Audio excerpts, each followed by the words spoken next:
아, 우리 그 자리를 조금만 앞으로 한 칸씩만 좀 올 수 있어요? 한 칸씩 올 수 있어요? 네, 좀 가까이 우리 찬양도 가까이 이렇게 찬양 불렀는데 우리 좀 같이 좀 가까이 좀 와주시면은 감사하겠습니다. 아, 어, 여름 수련회 첫날 저녁에 오신 여러분 진심으로 환영합니다. 우리 좀 옆에 계신 분이 한 번 더 하이파이브 하면서 잘 왔습니다. 한번 이렇게 인사 좀 해주세요. 잘 왔습니다. 잘 왔습니다. 네. 예, 여러분 정말 잘 오셨고요. 어, 소리가 조금 먹먹한 것 같은데 한번 소리만 한번 잡아주실래요? 네.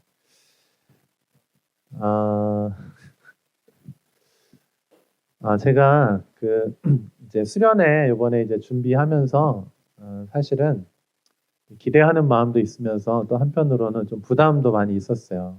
왜냐하면 저희가 처음 이제 여름 수련회 이렇게 이제 외부로 우리가 같이 가는 거기 때문에 뭐 여러 가지 이제 준비하는 것들도 그렇고 또 여러 부분에 있어서 좀 조금은 긴장되고 그런 부분들이 사실은 좀 있었습니다. 그리고 지금도 사실은 없지는 않아요. 좀 있어요. 그런데 제가 오늘 이제 예배하면서 하나님 이제 이렇게 기도해서 하나님 제 마음이 좀 가벼워지게 해주세요. 무겁지 않고 가볍게 해주세요. 이렇게 제가 기도 드렸는데 이제 제일 좀 마음에 좀 긴장되는 것 중에 하나는 우리 수련회에 몇 명의 친구들이 같이 할 수 있느냐 이거가 마음에 엄청 부담과 사실 긴장감을 좀 주거든요. 그래가지고 어떻게 되면 제가 좀 긴장되고 부담되면은 사실은 그 부담을 이겨내고 뭔가를 해야 되는데 너무 막 긴장되고 막 이게 부담되면은 정신을 놓고 아무것도 못 하게 돼요. 그래서 이제 사실 그런 부분들이 있는데 여러분 우리가 이제 사실 여름 수련 이번 처음이잖아요. 이제 앞으로도 우리가 이제 이런 수련회들을 이렇게 좀 계속 할 텐데 여러분 이런 부담감들을 한 번, 두 번 이제 뚫어내기 시작하면 우리가 이 부담감들을 이겨내고 하나님께서 우리에게 주시고자 하는 그 놀라운 은혜 가운데 우리가 다 함께 그냥 기쁨으로 누리게 될 줄로 믿습니다. 그래서 오늘 이제 내일 이 과정을 통해서도 여러분들이 좀 긴장하기보다는 조금은 가벼운 마음으로 좀 부담 없이 그렇게 좀 이틀을 좀 보냈으면 좋겠어요. 아시겠죠? 네. 왜냐면 제가 긴장하면 여러분도 또 다 같이 긴장하기 때문에 여러분 한번 이렇게 좀 생각을 한번 바꿔보세요. 우리가 지금 저녁 6시잖아요. 그렇죠? 그런데 지금 새벽 6시라고 생각해봐요. 새벽 예배라고 생각해봐. 그리고 옆에 있는 사람들 한번 보세요. 새벽 예배에 우리가 이렇게 많이 모였으면 우리는 진짜 할렐루야를 외치면서 엄청 기뻐했겠죠. 예. 근데 여러분 우리가 뭐 여러 가지 이제 그런 기준들 때문에 그런 긴장감과 부담감들이 사실 있는 거거든요. 근데 여러분 오늘 조금 저하고 조금 편안하게 이제 말씀도 조금 편안하게 여러분하고 좀 나눴으면 좋겠고 그리고 하나님께서 이 두 번의 예배를 통해서 그리고 또 예배가 아니더라도 우리가 함께 이렇게 하나됨을 위해서 우리가 이제 외부 활동도 하게 되는데 그 과정 가운데 하나님께서 분명히 여러분에게 주시는 하나님의 그런 음성이 있을 거예요. 하나님께서 여러분에게 주시는 말씀이 있을 거예요. 여러분 그 한 가지면 충분해요. 여러 가지가 나를 바꾸는 게 아니고 아주 작은 한 가지 그 주님의 그 은혜, 하나님의 그 음성이 나를 변화시킬 수 있거든요. 그렇기 때문에 사랑하는 여러분, 저와 여러분이 이틀 동안 여러분 그런 부분 좀 기대하셨으면 좋겠고요. 그리고 이따가 우리 또 이제 대전 엑스포 갈 텐데 그때도 조금 부담감 내려놓고 우리가 얼마나 잘해야 된다. 수련회인데 잘해야 된다. 이런 부담감 좀 내려놓고 그냥 좀 데이트한다고 생각하면 좋을 것 같아. 우리 지난번에 우리 소그룹 데이트도 하고 했었잖아요. 그것처럼 우리 여기 함께한 사람들이 즐겁게 하나님하고 데이트하고 또 우리들도 서로 몰랐던 사람을 이렇게 좀 알아가는 시간이라고 생각하면은 조금 좋을 것 같아요. 자, 부탁드립니다. 아시겠죠? 제가 사실은 오늘 이제 예배 준비하는데 여러분도 아는 것처럼 우리 항상 교회에 가장 일찍 오는 사람 중에 한 명이 누군지 아세요? 오늘 교회 누가 제일 일찍 갈게요? 저 빼고. 우리 성민 형제가 제일 일찍 왔어요. 사실 우리 성민 형제가 여러분 나이가 사실 좀 있거든요. 목사님하고 나이 차이 그렇게 많이 안 나요. 놀랍죠. 네. 그런데 우리 마음은 가장 정말 어린아이 같은 마음 가지고 있거든요. 그래서 그 이제 와가지고 이제 저한테 이제 성민 형제가 계속 얘기하면서 이제 수련회에 대해서 얼마나 기대하고 있는지 저한테 막 계속 얘기를 하는 거예요. 그래서 제가 이렇게 얘기 들으면서 참 좋은 마음이다. 기대하는 마음도 참 좋다. 이제 제가 그렇게 마음을 생각했거든요. 그래서 사랑하는 여러분들도 그런 좀 부담감 조금 내려놓고 그냥 우리가 어린아이처럼 그렇게 좀 밝은 마음으로 이 시간들 좀 같이 했으면 좋겠습니다. 자, 오늘 이제 오프닝 예배인데요. 말씀 좀 우리 좀 같이 좀 봤으면 좋겠어요. 우리 사도행전 2장 37절에서 42절 말씀인데 우리 같이 한번 좀 한 목소리로 같이 한번 읽어보겠습니다. 시작. 그들이 이 말을 듣고 마음에 찔려 베드로와 다른 사도들에게 물어 이르되 형제들아 우리가 어찌할꼬 하거늘 베드로가 이르되 너희가 회개하여 각각 예수 그리스도의 이름으로 세례를 받고 죄 사함을 받으라. 그리하면 성령의 선물을 받으리니 이 약속은 너희와 너희 자녀와 모든 먼데 사람 곧 주 우리 하나님이 얼마든지 부르시는 자들에게 하신 것이라 하고 또 여러 말로 확증하며 권하여 이르되 너희가 이 패역한 세대에서 구원을 받으라 하니 그 말을 받은 사람들은 세례를 받음에 이날에 신도의 수가 3,000이나 더하더라. 그들이 사도의 가르침을 받아 서로 교제하고 떡을 떼며 오로지 기도하기를 힘쓰니라. 아멘. 이제 요번에 제가 이제 8월 달 한 달 동안 이제 사도행전을 좀 같이 살펴보겠다 이렇게 말씀을 드렸고요. 그 중에서 이제 사도행전 2장에 나와 있는 부분을 이제 이번 수련회 기간 동안 여러분하고 좀 같이 살펴보려고 하는데 사실은 38절 요 한 절을 가지고 이제 세 번을 나눠서 여러분하고 말씀을 드리려고 하는데 여러분 지난주 말씀 기억하시나요? 지난주부터 사실은 말씀이 좀 이어지고 있는데 회개라고 하는 주제로 여러분과 말씀을 좀 나눴습니다. 그리고 이제 오늘은 세례라고 하는 주제로 이야기를 나눌 거고요. 그리고 내일 아침에는 성령이라고 하는 주제로 여러분과 말씀을 좀 나누려고 합니다. 왜냐하면 이 세 가지 회개하고 세례를 받고 그리고 성령의 충만함을 받는 것, 이 세 가지는 그리스도인의 신앙생활이 처음 시작할 때 첫 스타트, 그 출발선이라고 할 수 있어요. 그래서 이것이 이제 제일 중요하기 때문에 이것이 시작이 돼야 그 다음에 신앙생활이 이제 진짜 시작이 되는 거거든요. 그래서 여러분과 이번 수련회에 하나님 디자인하신 교회라고 하는 큰 주제 안에서 이 세 가지를 지금 우리가 좀 같이 살펴보고 있는 거예요. 그 중에서 이제 오늘 세례라고 하는 부분을 좀 같이 살펴보려고 하는데 기독교에 있어서 이 세례는 굉장히 중요하고 특별한 의미를 가져요.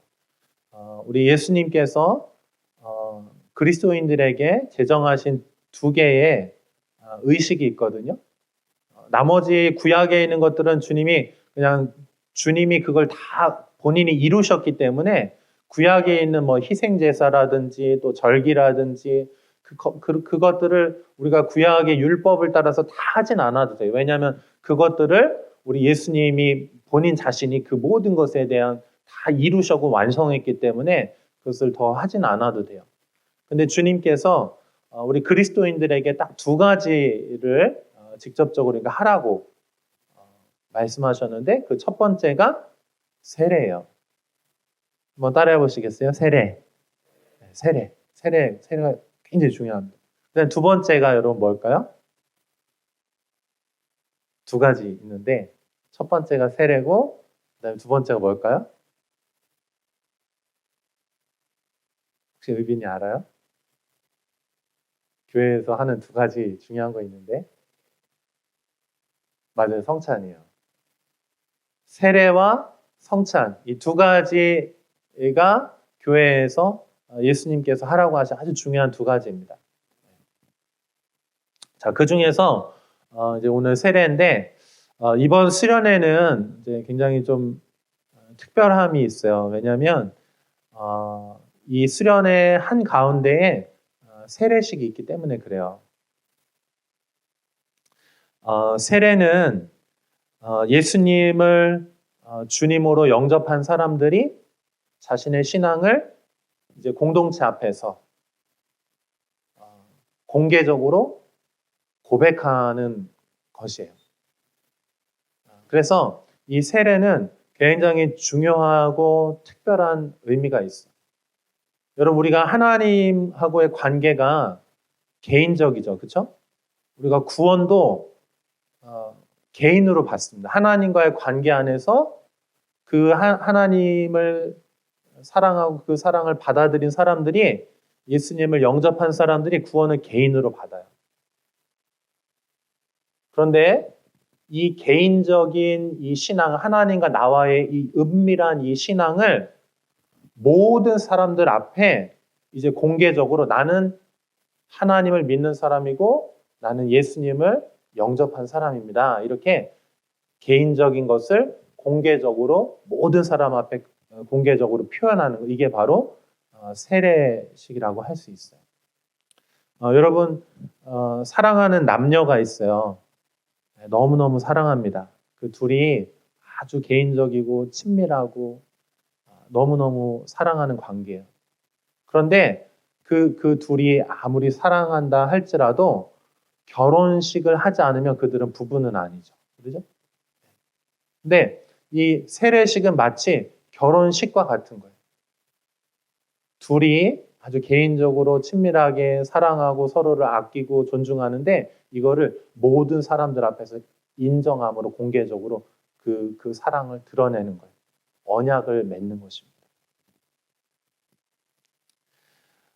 우리 여러분도 잘 아시는 것처럼 우리 제닌 자매님이 이제 이번에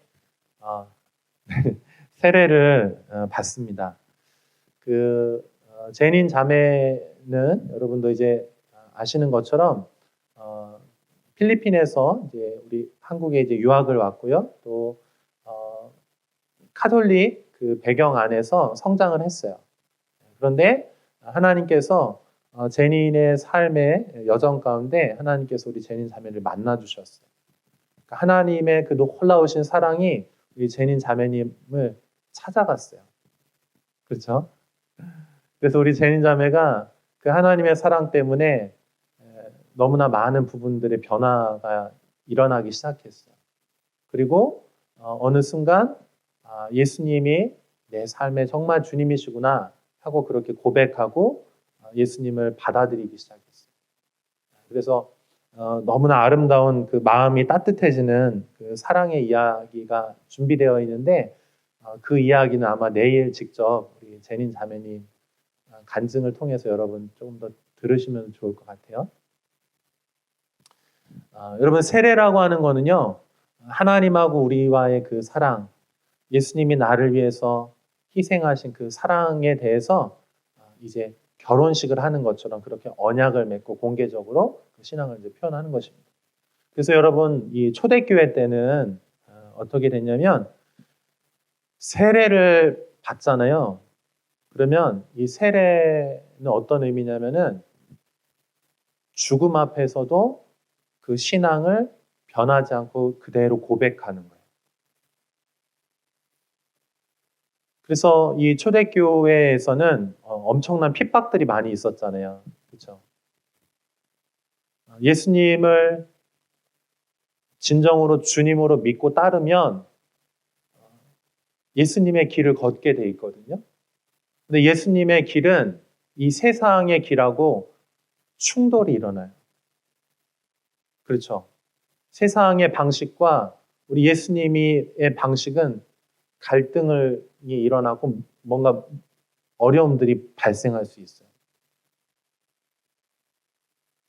그런데 이 세례를 받는 사람들은 누구의 길을 걷기로 결정한 사람들, 예수님과 함께 예수님의 길을 걷기로 결정한 사람들이에요.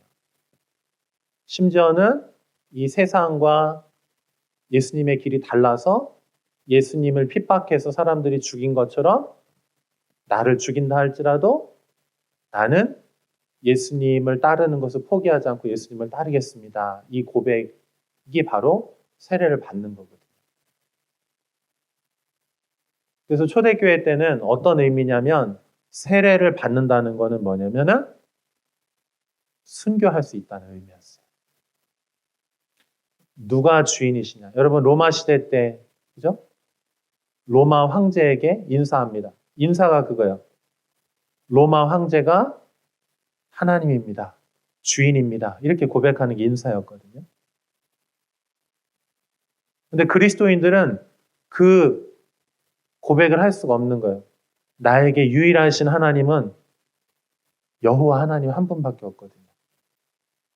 나를 위해서 희생하셔서 나를 위해서 죽으신 분은 예수님 한 분밖에 없거든요. 그래서 나의 유일하신 주님은 로마 황제가 아니고 예수님입니다. 이렇게 고백하잖아요. 그러면 어떻게 됩니까? 군인들에게 잡혀서 끌려가는 거예요. 그리고 말합니다. 너 신앙을 부인하면 살려줄게. 내 신앙을 고백하면 너 죽을 수 있어. 근데 초대교회 성도들은 어떻게 했습니까? 신앙을 고백하고 주님을 믿는 것을 포기하지 않았어요. 그래서 여러분, 이스라엘에서 원래 세례 어떻게 줍니까? 원래는 침례죠. 강가에 가서 물속에다가 이렇게 잠그는 거예요. 그것이 의미가 있기 때문에 그렇게 합니다. 그런데 물속에서 잠그다가 낮에 그러다가 다른 사람 눈에 띄면 어떻게 합니까? 고발당하면 끌려가서 죽는 거예요. 그렇기 때문에 한밤중에 광야에 나가서 아무도 없는 시간에 세례를 베풀었어요. 또는 그 지역에 강이 없거나 사막 지역이기 때문에 아무것도 없고 그럴 때는 어떻게 합니까? 원래 물속에 들어가야 되는데 그렇게 하지 못하니까 어떻게 해요? 이렇게 물을 떠서 이 물을 머리 위에 붓거나 또는 물을 머리 위에 찍어서 그렇게 약식으로 세례를 베푼 거예요. 그러나 여러분, 물속에 들어가든 약식으로 하든 그들의 신앙의 고백은 진짜였어요. 그래서 세례를 받는다는 거는 내가 죽을 수도 있다는 걸 전제로 하고 그러고 받는 거예요. 제닌, 그런 의미예요. 알고 있죠? 이학쇼 2번이잖아. 당신 2번이잖아, 2번. 2번, 3번. 이학쇼 그런 의미예요. 세례 받았다는 거. 아멘? 진짜 예수님 따라다녀야 돼요. 아멘? 그런 의미란 말이에요. 여러분, 우리가 세례를 받는다는 거.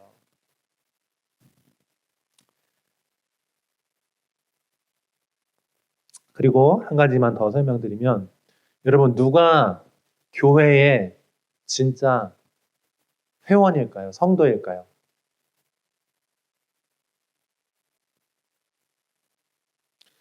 여러분, 오늘날은요,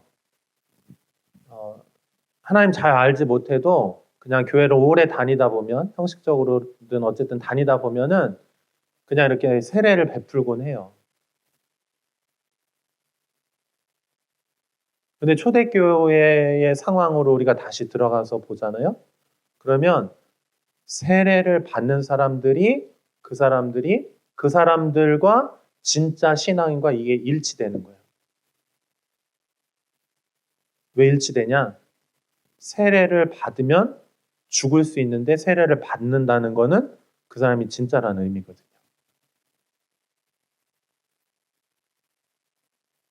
사랑하는 여러분, 여러분이 이제 이번 수련회에 있어서 세 가지 꼭 기억하세요. 첫 번째, 진짜 회개. 진짜 회개. 그리고 두 번째, 여러분 예수님으로 진짜 세례 받으시기를 축복합니다.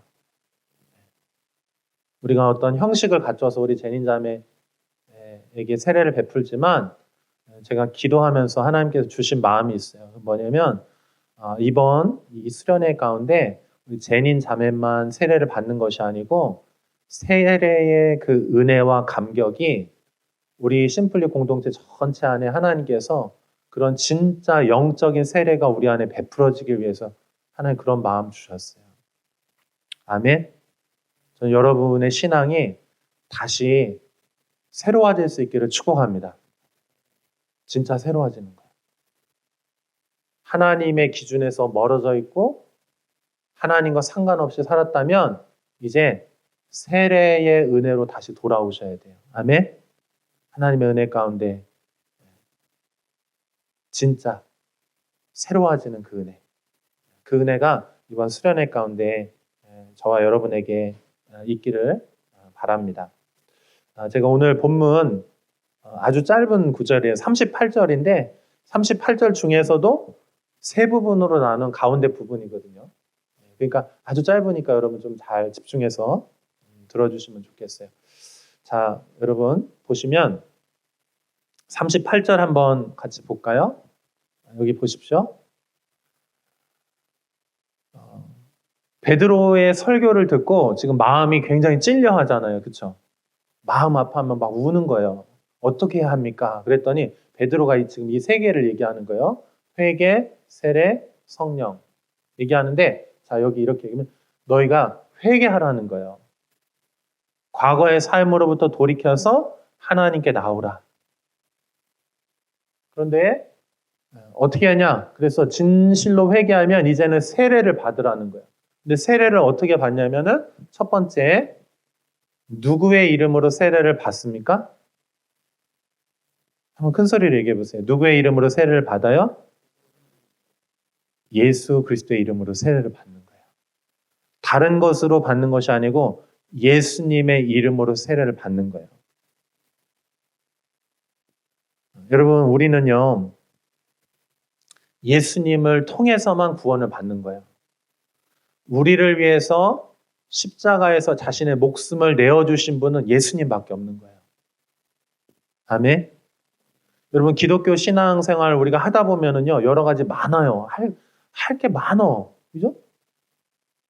우리가 성경도 알아야 되고, 기도도 해야 되고, 전도도 해야 되고, 뭐, 봉사도 해야 되고, 사랑도 해야 되고, 많아요. 기독교의 중요한 주제들이 굉장히 많이 있어요. 여러분 신앙생활 하다 보면은 어떤 교회들마다 다 특징들도 있고, 어떤 걸 강조하는 것도 있고, 어떤 신앙마다 색깔마다 다 좀 있거든요, 다들.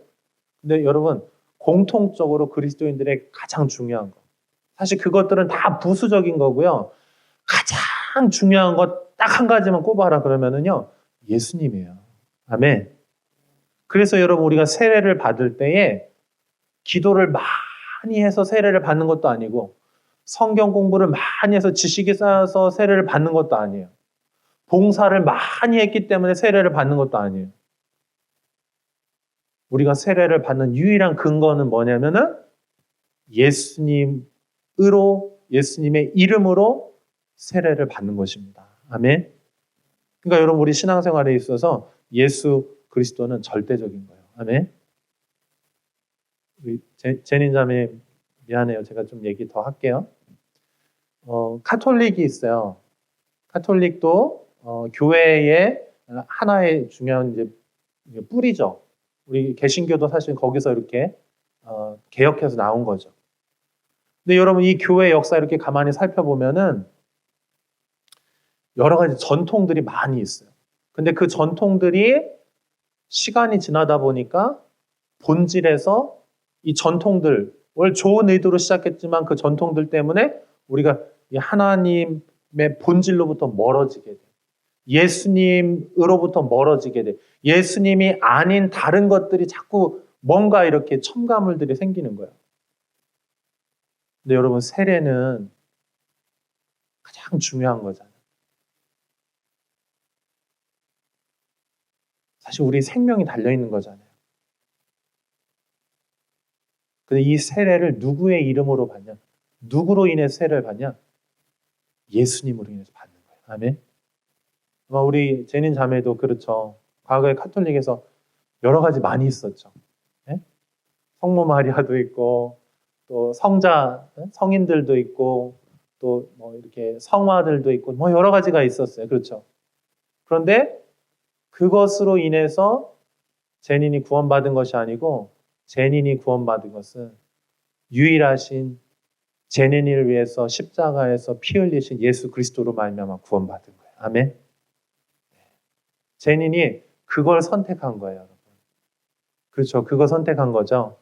다른 모든 것들이 다 내려놓고 한 가지만 선택한 유일한 것. 그분이 바로 예수님이에요. 아멘. 그래서 예수님께 기도해요. 예수님을 통해서 성경을 알아봐요. 예수님이 나의 인생의 비전이에요. 여러분 그렇게 될 수 있기를 축복합니다. 이학수 잘 들어요. 알겠죠? 이학수를 위한 또 말씀이기도 해요. 알겠죠? 우리 예수님. 자, 그리고 우리가 한 가지 더, 우리가 예수님으로 인해서, 여기 우리 세례받기 전에 회개하잖아요. 근데 뭘 회개하는 거냐? 결국 예수님에 대한 회개인 거예요. 예수 믿지 아니한 거가 가장 큰 죄인 거예요. 예수님의 사건과 나의 사건이 상관없었는데 그 사건이 이제 상관 있는 사건으로 나의 사건으로 받아들여질 때 그때 진짜 회개가 일어나고 그때 진짜 회개가 일어나야 세례를 받는 거예요. 우리 지난주 제가 여러분과 말씀 나눴었죠. 그 이전에는 예수님의 그 십자가 사건하고 나하고 상관없는 별개의 사건이었고 2000년 전에 저 지구 반대편에 나하고 무슨 상관이 있는 그게. 그런데 그 사건이 하나님의 은혜로 말미암아 성령의 인도하심으로 그게 나의 사건으로 부딪혀지기 시작하는. 그래서 예수님 때문에 나의 사건을 받아지니까 눈물이 나기 시작해요. 나의 사건으로 여겨지니까 회개가 일어나기 시작하는 거예요. 사랑하는 여러분, 이 은혜가 여러분에게 있기를 축복합니다. 주님하고 만나는 사건이 이게 바로. 자, 그 다음에 세례를 받는 자의 의미를 조금만 더 설명을 드릴게요. 자, 그래서 우리가 예수님의 이름으로 세례를 받는 거예요. 자, 옆에 계신 분 좀 이렇게 해주세요. 사랑한다고 좀 얘기 좀 해주세요. 사랑합니다. 자, 세례를 받는 것은 무슨 의미냐면 물 속에 들어간다는 의미예요. 물 속에 들어가는 거예요. 이제 내일 제닌도 바닷속에 들어갑니다. 바닷물 속에 들어가는데 물 속에 들어간다는 의미는 여러분 잘 아시죠? 장사 지낸다는 거예요. 죽는다는 거예요. 그리고 물 속에서 다시 나올 때 우리가 숨을 신선한 공기를 마시는 것처럼 하나님의 생명을 우리 안에 받아들이는 거예요. 부활 생명을 받아들이는 거예요. 그래서 이 세례는 뭘 의미하냐면 우리 예수님의 십자가와 부활에 동참하고 연합하는 걸 의미하는 거예요. 우리가 이제는 완전히 새롭게 되어진다라고 하는 의미가 바로 세례를 받는다는 의미예요. 우리 로마서 6장 4절 한번 같이 읽어볼까요? 읽어보겠습니다. 시작. 그러므로 우리가 그의 죽으심과 합하여 세례를 받음으로 그와 함께 장사되었나니 이는 아버지의 영광으로 말미암아 그리스도를 죽은 자 가운데서 살리심과 같이 우리로 또한 새 생명 가운데서 행하게 하려 함이라. 아멘. 여기 로마서 6장이 굉장히 중요한 장입니다. 앞으로도 한번 잘 기억해 놓으세요. 6장이 이 세례의 의미를 잘 설명하는데 이렇게 설명해요. 바울은 그의 죽으심과 합하여 세례를 받았다는 거예요. 그래서 장사되었다는 거예요. 그리스도의 죽음에 동참하게 되었다. 그래서 나도 죽었다는. 그래서 여러분이 여기 주님의 십자가가 있잖아요. 십자가를 볼 때 항상 뭘 생각하냐면 십자가에서 죽으신 예수님도 봐야 되는데 또 한 가지 나도 함께 저 십자가에 매달려 있다는 걸 그걸 알아야 돼요. 나의 옛사람이 함께 죽었다. 그리고 두 번째로는 그리스도를 죽은 자 가운데서 살리신 것 같아요. 그러니까 부활케 하신 그 새 생명 가운데 행하게 하기 위해서 이 세례를 베푼다는 것입니다. 사랑하는 여러분, 내 안에 이제 하나님의 생명, 새로운 생명이 우리 안에 있는 것입니다. 자, 그러면 어떻게 됩니까? 고린도전서 5장 17절 같이 읽어봐요. 시작. 그런즉 누구든지 그리스도 안에 있으면 새로운 피조물이라 이전 것은 지나갔으니 보라 새 것이 되었도다. 그러니까 완전히 새로운 존재가 되었다. 새로운 피조물이 되었다. 이전 것은 지나갔고 새 것이 되었다. 우리 세례를 받으신 분들 여러분이 어떤 존재인지 아시기를 바랍니다. 새로운 존재라는 완전히 새로운 존재가 되었다라고 이렇게 말씀을 하고 있는 것입니다. 그래서 이제 이전의 정체성이 아닌 정체성도 바뀌는 거예요. 하나님의 자녀로 그리스도의 신부로 성령님이 거하시는 처소로서 하나님께서 본래 나를 처음 디자인하셨던 그 죄를 짓기 이전에 하나님께서 나를 향해 계획하셨던 그 모습으로 하나님 회복시키십니다. 아담과 하와를 지으셨던 그 처음 가장 아름다운 그 모습으로 나를 그렇게 변화시켜 주신다는 것입니다. 사랑하는 여러분, 우리 심플리 교회가 이러한 세례를 베푸는 교회 될 수 있기를 바랍니다. 하나님께서 디자인하신 교회는 어떤 교회냐면은 새롭게 되어지는 교회예요. 주님이 꿈꾸시고 우리에게 진짜 허락하시고 우리 심플리 교회에게 주님이 바라시는 게 뭐냐면 영혼이 우리 교회에 왔을 때 어떠한 죄인일지라도 어떠한 죄에 묶여있다 할지라도 우리 교회에 오면 새로워지는 그 은혜가 있는 교회. 아멘. 우리 교회가 새로워지는 은혜가 있는 교회가 될 수 있기를 축복합니다. 그러니까 세례를 베푸는 교회가 돼야 돼요. 우리 교회가. 여러분의 삶도 새로워질 수 있기를 진심으로 축복합니다. 자, 마지막으로 여기 38절 보시면 마지막 구절 요 한 절 읽고 나누고 기도할게요. 자, 예수님의 이름으로 세례를 받는 거예요. 그러면 어떻게 됩니까? 이 예수님의 이름으로 세례를 받게 되면 어떻게 돼요? 죄 사함을 얻게 되는 것입니다. 한번 따라해 보시겠어요? 죄 사함을 받으라. 그러니까 여러분 이 세례는 뭐냐면 죄의 문제를 해결하는 거예요.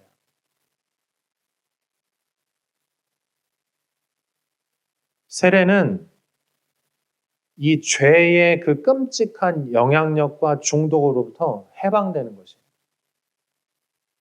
제 의미는 이 세례가 형식을 의미하는 게 아니고 하나님 안에서 진짜 주시는 그 세례의 의미와 형식이 같이 붙어 있을 때를 지금 얘기하는 거예요. 그냥 물로 세례를 받았다고 해서 용서를 받았다 이게 아니고 형식을 했다고 해서 그게 아니고 이 형식 안에 담긴 진짜 세례의 의미 지금 제가 계속 설명드리고 있잖아요. 세례의 은혜가 임하게 될 때 우리는 죄로부터 용서받고 죄로부터 해방될 수 있다. 왜냐하면 이 세례는 이전의 것을 장사 지내고 새로운 생명으로 거듭나는 것이기 때문에 그래요. 여러분, 이전에도 죄의 문제를 해결하기 위해서 많은 수고와 노력들이 있었어요. 그렇죠? 여러분 인생에도 죄의 문제와 씨름하고 있잖아요. 그렇죠? 우리 얼마나 매일 양심에 찔리고 또 그 습관을 바꾸기 위해서 여러 가지 노력들 하잖아요. 근데 늘 넘어지고 또 좌절하고 안 되고 그렇잖아요. 우리는 늘 다시 제자리로 죄의 자리로 또 다시 돌아가잖아요. 근데 이 죄의 문제를 어떻게 해결할 수 있냐? 여러분, 구약 시대에도 마찬가지였어요. 하나님의 말씀을 지키고 그 말씀대로 희생 제사를 드리고 여러 가지 방법들을 다 했지만 결론은 뭐냐? 실패한다는 거예요. 우리 인간이 죄의 영향력 안에서 벗어나기 어려웠어요. 근데 이 죄의 모든 문제를 하나님께서 해결해 주셨어요. 어떻게 해결해 주셨습니까? 예수님의 십자가 안에서 모든 걸 해결하셨어요. 여러분, 죄는요, 고쳐서 바꿔서 해결할 수 없어요. 한번 따라해 보시겠어요? 죄의 문제는 고치거나 바꿔서 해결할 수 없다. 성민이가 목사님 오면 맨날 하는 얘기 있잖아. 이 성질머리 좀 죽여야 되는데 안 물어봤는데 계속 기도하는데 맨날 얘기해요. 아마 성민이한테는 그게 되게 고민이겠죠. 그렇죠? 그러니까 진심으로 아마 얘기하는 거예요. 근데 성민이에게 그것이 문제인 것처럼 아마 여러분 각자에게 다 그 문제들이 있을 거예요. 그렇죠? 여러 가지 형태들로. 저도 그런 문제 있거든요. 근데 이 문제가 노력으로 잘 안 되더라는 거예요. 그래서 주님께서 이 문제를 해결하시기 위해서 유일한 방법이 뭐냐면은 그 죄를 짓는 나의 옛사람을 그냥 십자가에 예수님과 함께 못 박아서 그냥 죽이고 새로운 생명으로 다시 시작하는 것 외에는 이 죄 문제 해결할 수 있는 방법이 없는 거예요. 그래서 여러분, 세례는 뭐냐? 나의 옛사람이 죽었음을 공식적으로 선포하는 거예요. 그리고 내 노력이 아닌 하나님의 은혜에 의해서 하나님의 새로운 생명이 내 안에 들어와서 내가 새로운 존재로 다시 태어나는 것이 세례의 중요한 부활의 의미예요. 아멘. 그러므로 여러분, 우리가 세례의 은혜가 임할 수 있기를 진심으로 바랍니다. 그것 외에는 우리가 죄를 이길 수 있는 방법이 없어요. 우리가 연약하기 때문에. 우리 다 육신이기 때문에 그 유혹에서 그 저주의 결박에서 풀려날 수가 없거든요. 근데 풀려날 수 있는 유일한 해방된 유일한 방법, 예수님의 그 십자가에 동참하는 거예요.